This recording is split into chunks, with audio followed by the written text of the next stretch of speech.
Bueno, veamos ahora el punto I, la iglesia en el Apocalipsis. El Apocalipsis como el último de los libros de la Biblia, el último libro del Nuevo Testamento, la que presenta de algún modo el final de la historia.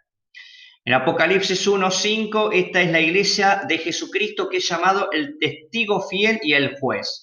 Él es Señor de la iglesia y la conoce, por eso se presenta esto como las cartas que se envían a cada una de las 7 iglesias.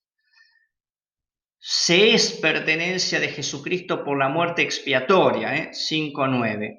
Esta iglesia es llamada la esposa redimida, y esta es la gran visión que de la iglesia va a tener al final en el capítulo 22, versículos 6 al 11. Una iglesia que es universal y que sustituye en su misión a Israel, que sirve ante el trono de Dios, 7:13, y que es la nueva Jerusalén. La esposa y Nueva Jerusalén son figuras complementarias. Los miembros de la iglesia son santos porque son los siervos de Dios.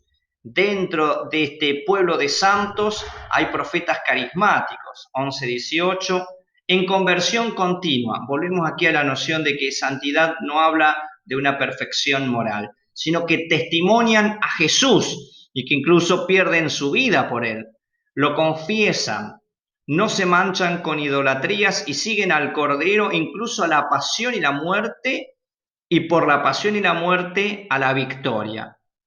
El martirio es constitutivo, Apocalipsis 6:9, 7:9, 12:11, y da la plenitud del ser cristiano. El martirio de los cristianos muestra la hostilidad del mundo con Cristo, una hostilidad que ya las comunidades vivían como una hostilidad política, religiosa, incluso económica, contraria a las virtudes cristianas. Por el martirio se tiene noción de una iglesia que es perseguida por una especie de anti-iglesia universal, con un paralelismo de lo que es la iglesia, pero en sentido opuesto. Esta iglesia perseguida también va a tener como problemas internos porque va a estar tentada de la apostasía, de abandonar a su Señor. Apocalipsis 2:10.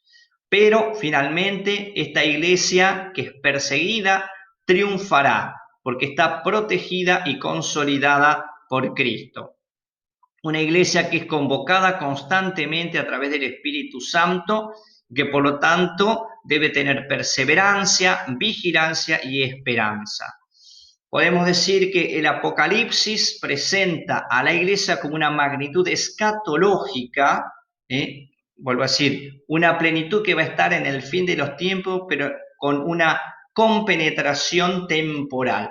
Trae al aquí y ahora de cada comunidad toda la historia de la iglesia y también el final de esta historia, que es la plenitud en la Nueva Jerusalén, la esposa redimida.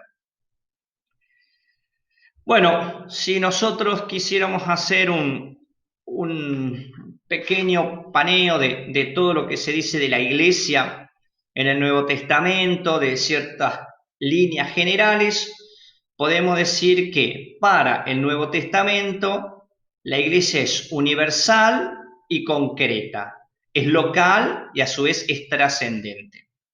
Es una obra misteriosa de Dios que está pensada desde el principio y se hace presente en el mundo, fundada no en la voluntad de sus miembros, sino en la entrega de Jesucristo y sobre todo en la resurrección de Cristo. Supone una historia previa o una prehistoria que es Israel, pero es el relevo de Israel, no es una mejora de la antigua alianza.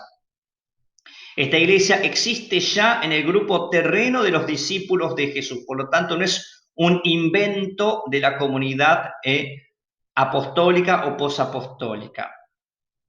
Es construida por el Espíritu que da el Kyrios, el Señor resucitado.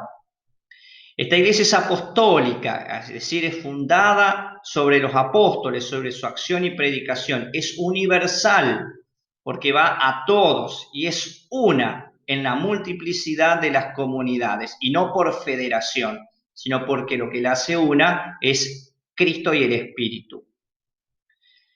Es una iglesia de la palabra y de los signos sacramentales, y siempre van a ser estas dos características las de ella.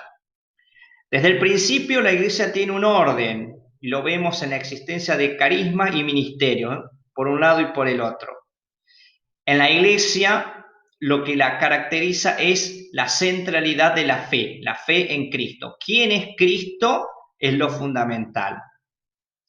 Esta iglesia va a estar en el mundo, no es una secta que se cierra, no siendo parte del mundo, pero está a favor del mundo, para la salvación de todos.